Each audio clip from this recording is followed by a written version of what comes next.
सागरची गडबड असते बघा.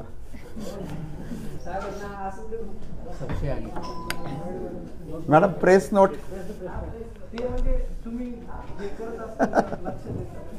परत प्रश्न विचारले जातात.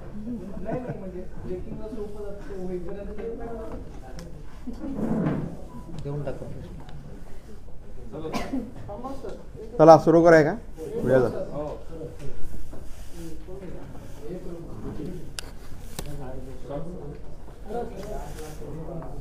सर्वांना नमस्कार. महाराष्ट्र राज्य माध्यमिक आणि उच्च माध्यमिक शिक्षण मंडळ राज्य मंडळ पुणे यांच्यामार्फत आज या ठिकाणी आयोजित केलेल्या प्रेस कॉन्फरन्ससाठी उपस्थित असलेले माझे सहकारी मंडळाच्या सचिव अनुराधा ओक मॅडम, सहसचिव बांगरसाहेब, सहाय्यक सचिव पराते मॅडम, या ठिकाणी आमचे सहकारी लेखाधिकारी पाटील साहेब, त्याचबरोबर या ठिकाणी उपस्थित असलेले आपण सर्व प्रेसचे प्रतिनिधी, त्यामध्ये इलेक्ट्रॉनिक आणि प्रिंटिंग मीडियाचे सर्व प्रतिनिधी यांचं मी राज्य मंडळामार्फत स्वागत करतो. आणि उद्याच्या परीक्षा सुरू होणार, 10वीच्या परीक्षा सुरू होण्याच्या दृष्टिकोनातून आपल्याला त्या संदर्भात माहिती देण्यासाठी ही प्रेस कॉन्फरन्स आयोजित करण्यात आलेली आहे. माध्यमिक प्रमाणपत्र परीक्षा म्हणजेच इयत्ता 10वीची परीक्षा राज्यामध्ये उद्या म्हणजेच 1 मार्च 2024 पासून सुरू होत आहे. आणि ही लेखी परीक्षा 1 मार्च 2024 ते 26 मार्च 2024 या कालावधीमध्ये होणार आहे. या परीक्षा आमच्या 9 विभागीय मंडळामार्फत घेतल्या जाणार आहेत. त्यामध्ये पुणे, नागपूर, छत्रपती संभाजीनगर, मुंबई, कोल्हापूर, अमरावती, नाशिक, लातूर आणि कोकण या 9 विभागीय मंडळामार्फत घेतल्या जाणार आहेत. या परीक्षेसाठी आजपर्यंत एकूण 16,09,445 विद्यार्थ्यांनी नोंदणी केली असून त्यामध्ये 8,59,478 हे मुले आहेत, तर 7,49,911 मुली यांनी नोंदणी केलेली आहे. त्याचबरोबर 56 विद्यार्थी ट्रान्सजेंडर आहेत. एकूण 23,272 माध्यमिक शाळांतून हे विद्यार्थी नोंदणी झाले असून या विद्यार्थ्यांची एकूण 5,086 मुख्य केंद्रावर ही परीक्षा राज्यभरामध्ये आयोजित करण्यात आलेली आहे. सदर परीक्षेची ठळक वैशिष्ट्ये, त्यामध्ये प्रामुख्याने या परीक्षेपासून कोणताही पात्र विद्यार्थी वंचित राहू नये म्हणून लेखी परीक्षेच्या आदल्या दिवसापर्यंत म्हणजे आज रात्री 12 वाजेपर्यंत विद्यार्थ्याला ऑनलाईन पद्धतीने फॉर्म भरण्यात मुभा देण्यात आलेली आहे.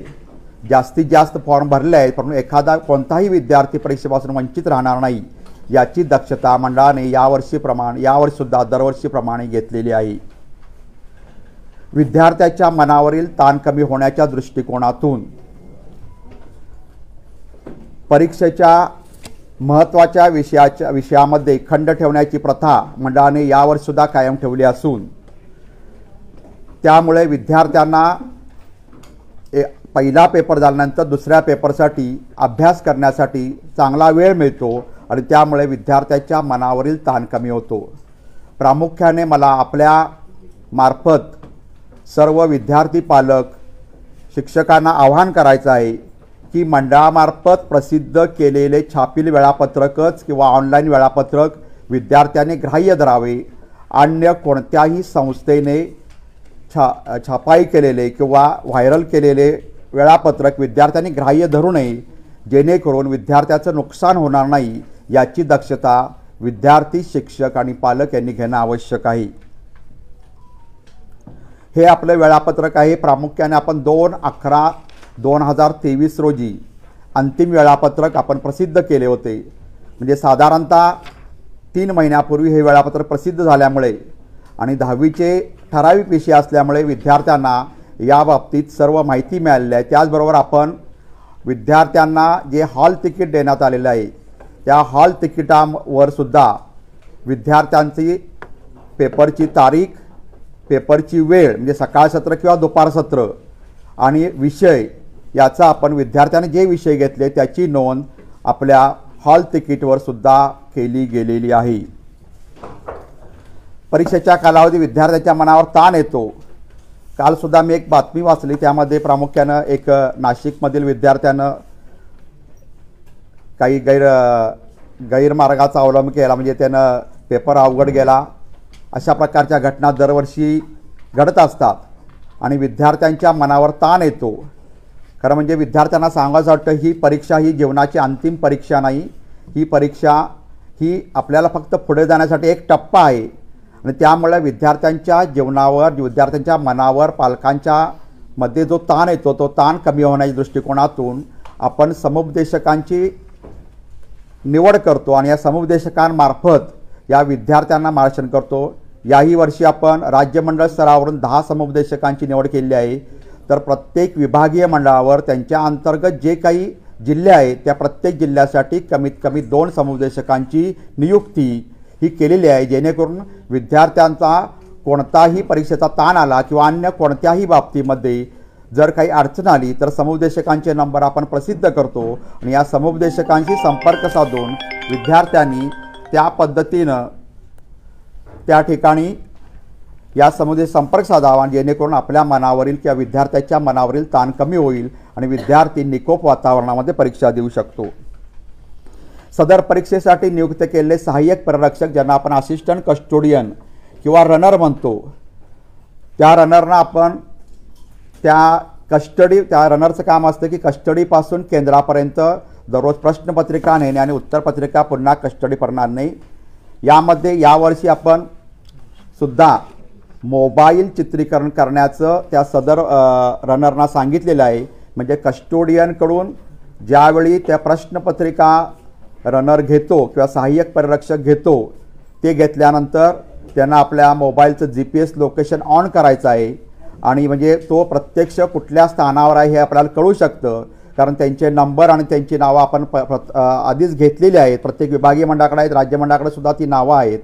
आणि त्याचबरोबर तो ज्या केंद्रावर संबंधित सहाय्यक परिरक्षक जाणार आहे त्या केंद्रावर प्रश्नपत्रिका दिल्यानंतर त्याचं व्हिडिओ शूटिंग करायचं आहे आणि त्याचबरोबर संबंधित केंद्र संचालकाने ज्यावेळी ते पेपर समजा तो कपाटात ठेवण्याचं त्याला सील आहे का याचं सुद्धा चित्रीकरण या मोबाईलमध्ये त्या संबंधित रनरने करावायचं आहे. प्रश्नपत्रिकेची गोपनीयता राखण्याच्या दृष्टिकोनातून ही आपण सुविधा मागील वर्षीपासून उपलब्ध करून देण्यात आली आहे, जेणेकरून प्रश्नपत्रिकेची गोपनीयता ही संवेदनशील बाब असल्यामुळे ती गोपनीय राहणे अत्यंत आवश्यक आहे. त्याचबरोबर मागील वर्षीपासून आपण एक नवीन बदल केला, तो म्हणजे सर्व परीक्षार्थ्यांना परीक्षा दालनात किंवा परीक्षा केंद्रावर सकाळच्या सत्रात 30 मिनिटं अगोदर, म्हणजे सकाळी सत्र आपला 11 वाजता प्रत्यक्ष पेपर सुरू होतो, त्याच्या अगोदर अर्धा तास म्हणजे 10:30 वाजता आणि दुपारील सत्रात 3ला पेपर सुरू होतो, त्याच्या अगोदर अर्धा तास म्हणजे 2:30 वाजता विद्यार्थ्यांनी परीक्षा केंद्रावर पोहोचणे आवश्यक आहे. कोणत्याही परिस्थितीत जो विद्यार्थी सकाळची सत्रात 11 नंतर आणि दुपारील सत्रात 3 नंतर परीक्षा केंद्रावर आला तर त्याला तो परीक्षेपासून वंचित होऊ शकतो. त्यामुळे विद्यार्थी आणि पालक आणि शिक्षकांनी काळजी घ्यावी की आपला विद्यार्थी परीक्षा केंद्रावर वेळेत पोहोचेल याची खबरदारी सर्वांनी घेणे अत्यंत आवश्यक आहे. त्याचबरोबर ह्याच्यापूर्वी म्हणजे मागील वर्षाच्या पूर्वी आपण प्रश्नपत्रिका 10 मिनिटं अगोदर विद्यार्थ्यांच्या वाचण्यासाठी देत होतो. मागील वर्षीपासून तो निकष बदललेला आहे आणि हा बदललेला निकष आणि विद्यार्थ्यांच्या कमी झालेला वेळ असं विद्यार्थ्यांना वाटत होतं, त्यामुळं आपण हा कमी झालेला वेळ हा प्रश्न म्हणजे नंतर म्हणजे वेळ संपल्यानंतर 10 मिनिटं आपण त्यांना वाढवून दिलेले आहेत आणि हा वाढवून दिलेला वेळेचा उपयोग विद्यार्थ्यांना चांगल्या प्रकारे होतो हे आपल्याला सुद्धा माहीत आहे. कारण 12वीचा मराठीचा पेपर किंवा इंग्रजीचा पेपर झाल्यानंतर विद्यार्थ्यांना असं वाटलं की 10 मिनिटं वाढवून दिल्यानंतर आपल्याला निश्चितपणे या वेळेचा सदुपयोग होतो आणि विद्यार्थ्यांना जी काही परीक्षेचा ताण असतो त्यातून रिलॅक्स होण्यास मदत होते आणि विद्यार्थी जास्तीत जास्त चांगल्या पद्धतीनं उत्तरपत्रिका लिहू शकतो. लेखी परीक्षेपूर्वी आपण विद्यार्थ्यांना ज्या काही मंडळाच्या शिक्षा सूची आहेत, म्हणजे एखाद्या विद्यार्थ्यानं गैरप्रकार केला तर गैरप्रकार केल्यानंतर विद्यार्थ्याला कोणती शिक्षा होऊ शकते या संदर्भात शिक्षा सूचीचं वाचन सर्व माध्यमिक शाळेमध्ये यापूर्वीच केलं गेलेलं आहे, प्रात्यक्षिक परीक्षेच्या वेळी केलं गेलेलं आहे. त्यामुळे आपण कोणताही गैरप्रकार केला तर आपल्यावर निश्चित कोणती कारवाई होऊ शकते हे विद्यार्थी, पालक आणि शिक्षकांना कळलेलं आहे. त्यामुळे विद्यार्थी गैरमार्गापासून दूर राहतील अशी मंडळ अपेक्षा बाळगते. त्यानंतर प्रचलित नियमानुसार पात्र दिव्यांग विद्यार्थ्यांना जे काही शासन निकष आहेत, म्हणजे 22 दिव्यांगाचे प्रकार आहेत, 21-22, तर त्या दिव्यांगाच्या प्रकारानुसार त्या विद्यार्थ्यांना योग्य ते सुविधा देण्यात आलेल्या आहेत. ऐनवेळी जर एखादा विद्यार्थी कोणताही प्रकार घडला तर त्यालासुद्धा आपण त्या पद्धतीनं त्या विद्यार्थ्याची सोय करतो, जेणेकरून कोणत्याही विद्यार्थ्याला परीक्षाचे भय वाटू नये किंवा परीक्षा आपल्याला देता येते हे निश्चितपणे साध्य होतं. संपूर्ण राज्यासाठी एक नियोजनबद्ध असा अनेक वर्षापासून गैरमार्गाशी लढा आपण दरवर्षी राबवतो. त्यांचं काउन्सिलिंग करतो, मुख्याध्यापकांची बैठक घेतो, केंद्र संचालकांची बैठक घेतो. त्याचबरोबर सर्व ठिकाणी आमच्या सर्व जिल्ह्यामध्ये दक्षता समित्या असतात. माननीय जिल्हाधिकारी त्या जिल्ह्याचे या दक्षता समितीचे अध्यक्ष असतात. त्या दक्षता समितीमध्ये शिक्षणाधिकारी, माध्यमिक सचिव असतात. तर त्या जिल्ह्याचे CP मुख्य कार्यकारी अधिकारी, शिक्षणाधिकारी प्राथमिक माध्यमिक हे दक्षता समिती सदस्य असतात.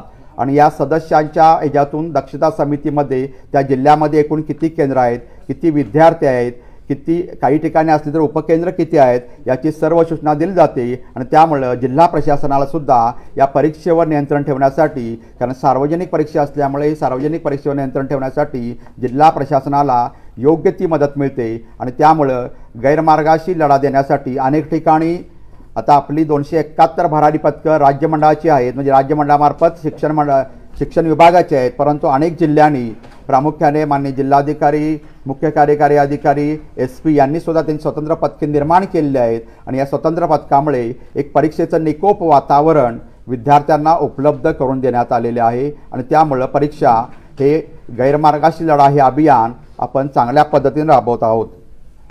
त्याचबरोबर प्रात्यक्षिक परीक्षा, जसं 12वीला आपण म्हटलं, प्रात्यक्षिक परीक्षा सुरळीतपणे होण्यासाठी आणि प्रात्यक्षिक परीक्षा घेऊन मार्क मिळावेत यासाठी आपल्याला यावर्षीपासून आपण प्रत्येक जिल्ह्यातील जे काही आमचे शिक्षणासंबंधित जे फील्ड ऑफिसर आहेत त्या फील्ड ऑफिसरना कमीत कमी 10 माध्यमिक शाळा किंवा उच्च माध्यमिक शाळा यांना प्रॅक्टिकलच्या वेळी अचानक भेट देण्यास सांगितलं होतं. आणि त्याचे अहवालसुद्धा आमच्याकडे येत आहेत. त्या 30 पद्धत आपण 10वीला सुद्धा वापरलेली आहे. 10वीचे प्रात्यक्षिक परीक्षा ही 10 फेब्रुवारीपासून सुरू झाली आणि त्याचा शेवटचा दिवस आजचा म्हणजे 29 फेब्रुवारी हा आहे.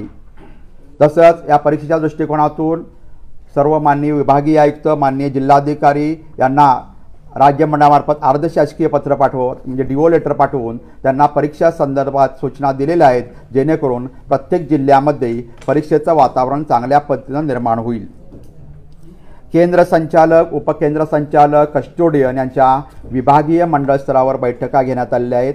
त्याचबरोबर राज्य मंडळाने सुद्धा सर्व घटक म्हणजे सर्व विभागीय अध्यक्ष, सर्व विभागीय सचिव, सर्व विभागीय उपसंचालक, शिक्षणाधिकारी प्राथमिक, माध्यमिक, योजना आणि डाएट प्राचार्य म्हणजे जे जिल्हा स्तरावर जे काही आमचे डिपार्टमेंट त्यांचे प्रमुख जे आहेत किंवा विभाग स्तरावरचे जे प्रमुख आहेत त्यांच्या बैठका ऑनलाईन पद्धतीनं राज्य मंडळाने घेतलेल्या आहेत. आणि त्यांना परीक्षेसंदर्भात सूचना या 15 म्हणजे 12वीच्या परीक्षा सुरू होण्यापूर्वी 15 दिवस अगोदर देण्यात. त्याप्रमाणे 10वीच्या सुद्धा सूचना संबंधित विभागांना सर्व एकत्रितरित्या देण्यात आलेल्या आहेत. त्यांची विभागणी या बैठका घेतलेल्या आहेत.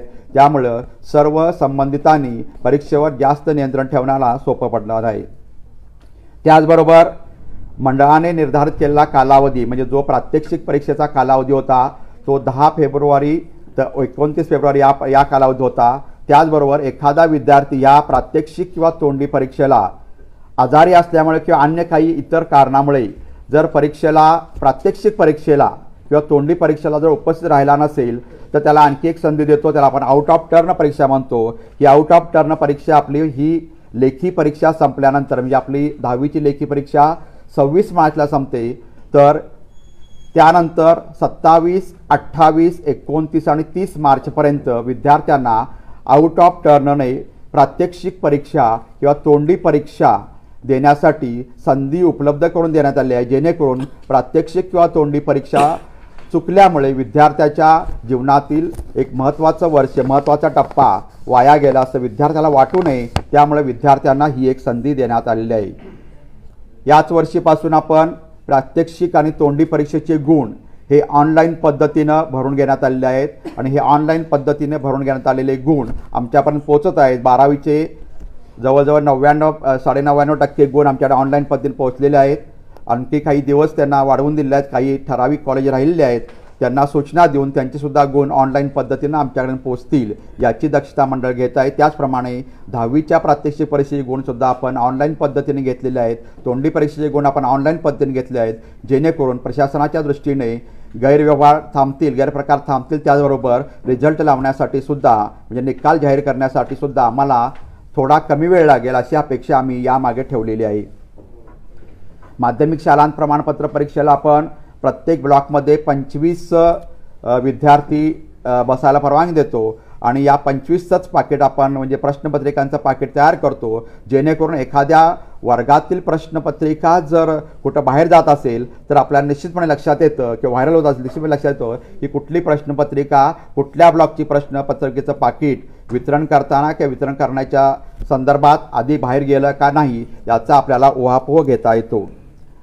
त्याचनंतर आपल्याला माहीत आहे हे बोर्डाच्या परीक्षेचं 25 प्रश्नपत्रिकेचं पाकिट हे प्रेसमधनं सील झाल्यानंतर ते डायरेक्ट ब्लॉकमध्येच उघडलं जातं आणि ते ब्लॉकमध्ये उघडताना प्रत्येक ब्लॉकमध्ये संबंधित 2 विद्यार्थी, संबंधित पर्यवेक्षक आणि उपलब्ध असेल तर पोलिसांचे जो काही कॉन्स्टेबल असतात किंवा होमगार्ड असतात त्यांच्या संमतीनं उघडलं जातं, जेणेकरून विद्यार्थ्यांना ह्याची गोपनीयता आणि पारदर्शकपणा विद्यार्थ्यांच्यासुद्धा लक्षात यावा आणि ही परीक्षा सुरळीत पद्धतीने पार पडावी. त्यानंतर परीक्षेच्या कालावधीत गैरमार्गाला आळा घालण्यासाठी जी काही पथकं नेमण्यात आली होती त्या पथकांना यावर्षीपासून म्हणजे कंपल्शन केलं आहे की त्या पथकातल्या प्रत्येक सदस्यानं हे ओळखपत्र दिलं पाहिजे, जेणेकरून कोणताही परीक्षेशी संबंधित नसणारा व्यक्ती हा केंद्रावर जाऊ नये आणि अनुचित प्रकार घडू नये. आता दुसरा एक अनुचित प्रकार 12वीच्या पेपरला घडला तर मी नंतर आपल्याशी बोलताना सांगतो. त्यानंतर विद्यार्थ्यांना ह्या सूचना सर्वच सूचना विद्यार्थ्यांना गेलेल्या आहेत. हॉल तिकीटमध्ये सूचना दिलेल्या आहेत आणि विद्यार्थ्यांनी चांगल्या पद्धतीनं या परीक्षेला सामोरे जाणे आवश्यक आहे. आता आणि दुसरा एक महत्त्वाचा मुद्दा म्हणजे ज्या विद्यार्थ्याला आपल्याला 10वीच्या विद्यार्थ्यांना ATKT देतो, म्हणजे जर विद्यार्थी 2 विषयात नापास झाला तरीसुद्धा त्याला ATKT देतो आणि 11वीला प्रवेशासाठी त्याला पात्र ठरतो, 11वीला प्रवेशासाठी जातो. परंतु एखाद्या विद्यार्थ्याला स्कोरिंग करायचं असेल तरीसुद्धा त्या विद्यार्थ्याला आपण जुलैमध्ये म्हणजे आता सर्व विषयात पास झाला आणि त्याला वाटलं स्कोरिंग करायचं आहे तर जुलैमध्ये आपण पुरवणी परीक्षा घेतो. या पुरवणी परीक्षेमध्ये सुद्धा त्या विद्यार्थ्याला बसाय त्याला CIS क्लास इम्प्रूव्हमेंट स्कीम असं म्हणतो आणि क्लास इम्प्रूव्हमेंट स्कीमसाठी विद्यार्थ्याला पहिली परीक्षा पूर्ण विषयात पास झाल्यानंतर लगतच्या येणाऱ्या 2 परीक्षाची संधी असते.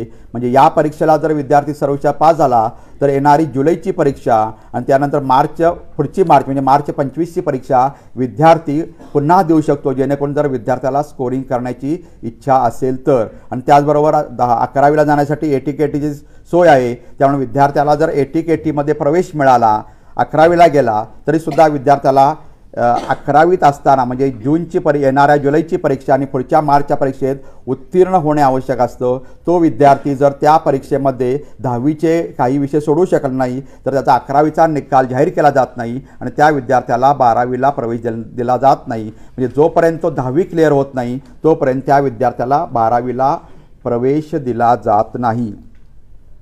त्याचबरोबर आपण मंडळामार्फत हेल्पलाईन सुविधा उपलब्ध केलेली आहे, म्हणजे आपत्ती निवारण कक्ष नियंत्रण कक्ष स्थापन केलेला आहे.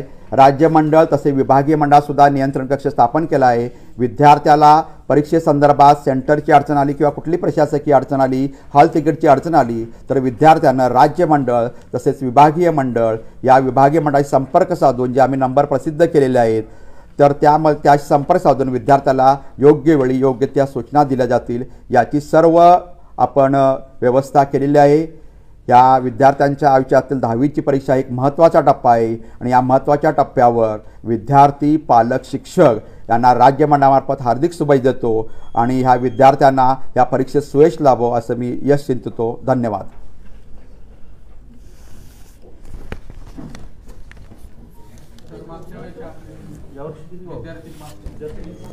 वाढले का? त्या कमी झालं बघ सांगतो.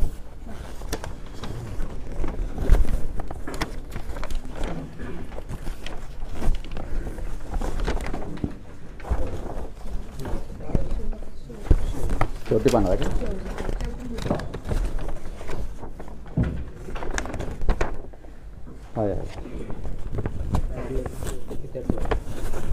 मागील वर्षी मार्च 2023ला विद्यार्थी होते 15,77,256. यावर्षी नोंदणी केलेले विद्यार्थी आहेत 16,09,445. म्हणजे 32,189 विद्यार्थ्यांची नोंदणी जास्त झालेली आहे. यामध्ये 17 नंबरने म्हणजे प्रायव्हेट कॅन्डिडेट आहे त्यामध्ये 6,177ने वाढ झाली आहे. तर रिपीटर आहेत तर त्यामध्ये 8,156. म्हणजे साधारणतः 14 ते 14,500 विद्यार्थी हे प्रायव्हेट आणि रिपीटर या कॅटेगरीत वाढलेले आहेत.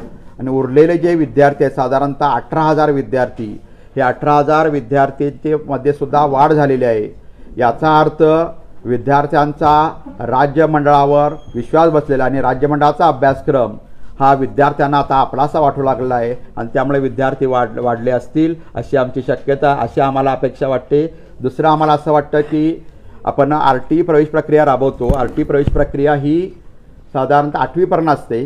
काही वंचित गरीब विद्यार्थ्यांना 9वी आणि 10वीचं शिक्षण त्याच शाळेमधून घेणं म्हणजे जे काही ह्याच्यामध्ये असतात कुठल्या सेल्फ फायनान्स स्कूलमध्ये त्यावेळी असे सुद्धा विद्यार्थी आमच्याकडं वळतात असं दिसून येतं आहे. आणि यामुळं आमच्या विद्यार्थ्यांची संख्या वाढते ही आमच्या दृष्टिकोनातून अतिशय चांगली आणि भाग्याची गोष्ट आहे. सागर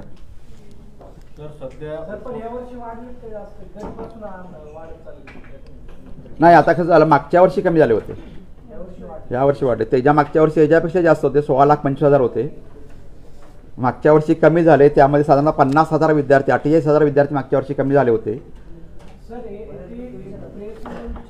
आता 2022ला जी विद्यार्थी वाढले त्याचं प्रमुख कारण असं होतं की त्यावेळी होम सेंटरला परीक्षा झाली होती आणि त्यामुळे सर्व विद्यार्थी जे काही होते ते सर्व विद्यार्थ्यांनी फॉर्म भरले होते किंवा काही विद्यार्थ्यांना वाटत होतं कदाचित परीक्षा होणार नाही, 21 तारखेला आपल्याला सवलत मिळेल किंवा कन्सेशन म्हणजे शाळेतील अंतर्गत परीक्षा होईल. त्यामुळे 22ला वाढले होते, 23ला ते कमी झाले आणि 24ला ते पुन्हा वाढत आहेत.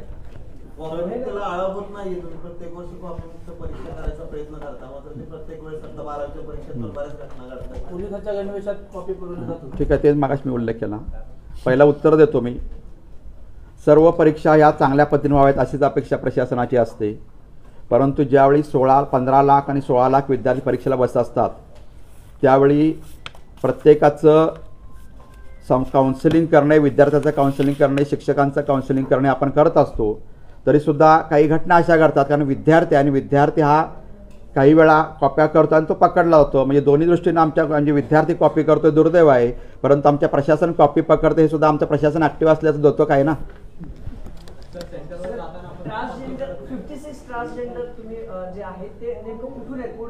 राज्यभरातून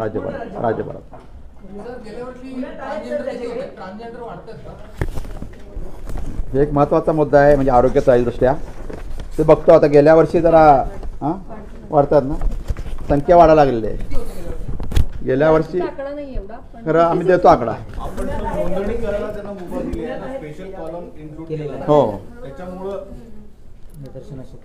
त्यामुळे निदर्शन असेल किंवा काही आउट ऑफ स्कूल झाले सुद्धा ट्रान्सजेंडर यामध्ये येऊ शकले असतील, आले असतील तर ठीक आहे. हो हो हो हो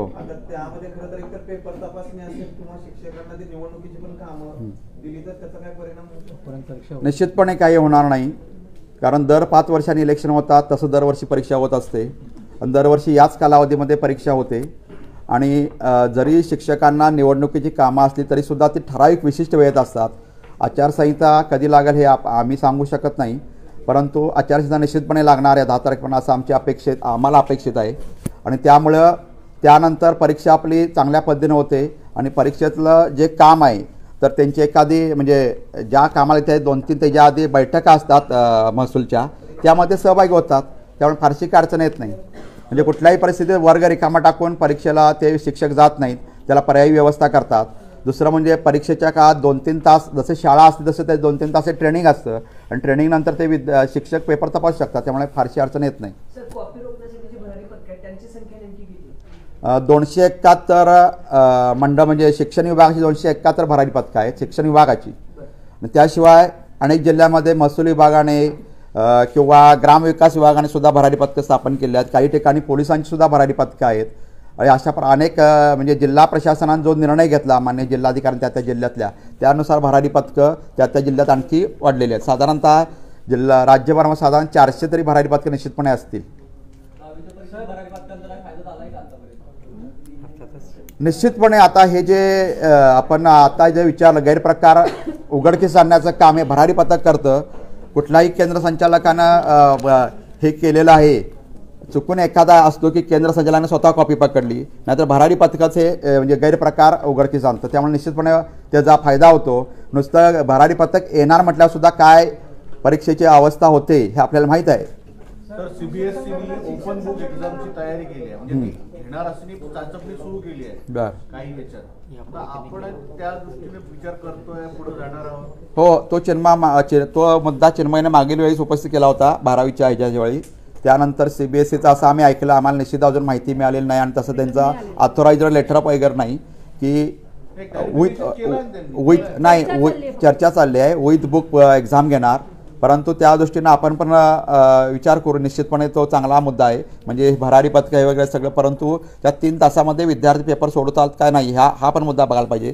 कारण विद्यार्थी आता हा फॉर्मॅट फक्त MPSC UPSC झालेल्यांना डिपार्टमेंटल एक्झामला लागू आहे, अजून कुठं लागू नाही. पण घेऊ नका, पण नाही घेऊ नका असं म्हणणं नाही. तसं चांगली गोष्ट आहे. तसं झालं तर आपल्याला निश्चितपणे चाचपणी करण्यासाठी 2-4 शाळांमध्ये बाबा किती वेळ लागतो, काय पोरांना लिहिता येतो का, असं सगळं अभ्यास एक काहीतरी माहिती समोर यावी म्हणून त्यांनी नोव्हेंबर महिन्यात ते केलाय. परीक्षा होणार की नाही ते नंतर आहे, पण आपण सुद्धा असं काही करतोय का? नाही, अजून केलं नाही. खरं आपण निश्चितपणे करू.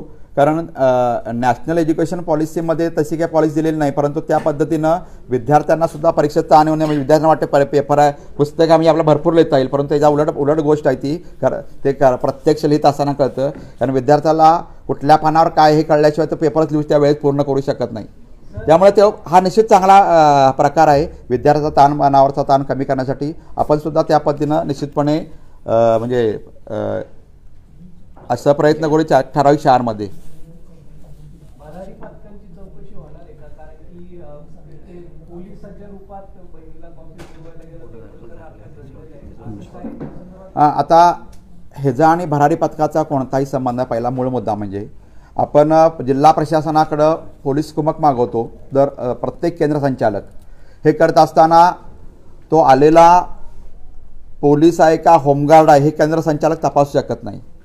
कारण हा पोलीस किंवा पोलीस मनुष्यबळ असतं ते बाहेरून असतं, त्यांना आत कुठल्याही प्रकारे एंट्री नसते. त्यामुळं आमच्या केंद्र संचालकाने एवढं त्याला तटवलं आणि तू वर का निघालास तर तो म्हटला एका रूममध्ये निघालो. तर केंद्र संचालकाने सांगितलं की रूममध्ये जाण्याचा तुम्हाला अधिकार नाही, कारण जेणेकरून विद्यार्थ्याच्या मनावर दडपण येऊ नये म्हणून. कारण पोलीस वेशामध्ये दडपण येतं आणि त्यातून तो प्रकार निदर्शनास आला की असा म्हणून त्यांनी संबंधित दुसऱ्या व्यक्तीला विचारलं त्यांच्याबरोबर आलेला.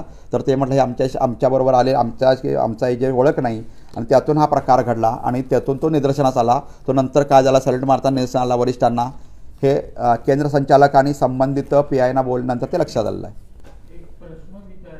हां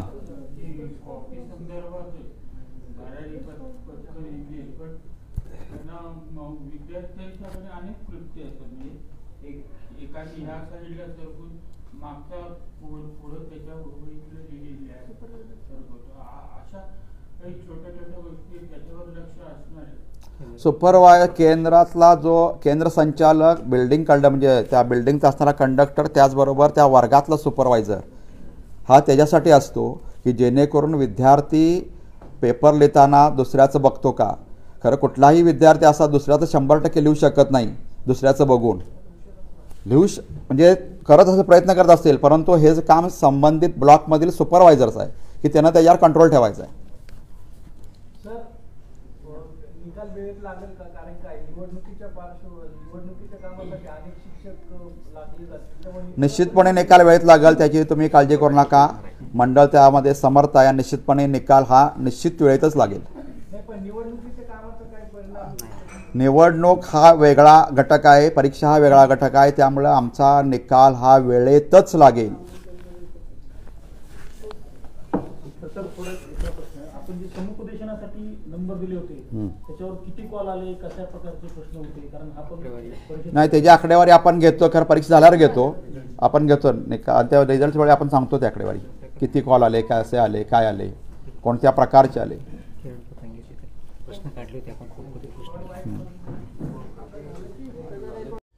आमची व्हिडिओ बातमी आवडल्यास लाईक, शेअर आणि समांतर चॅनलला सबस्क्राईब करायला विसरू नका.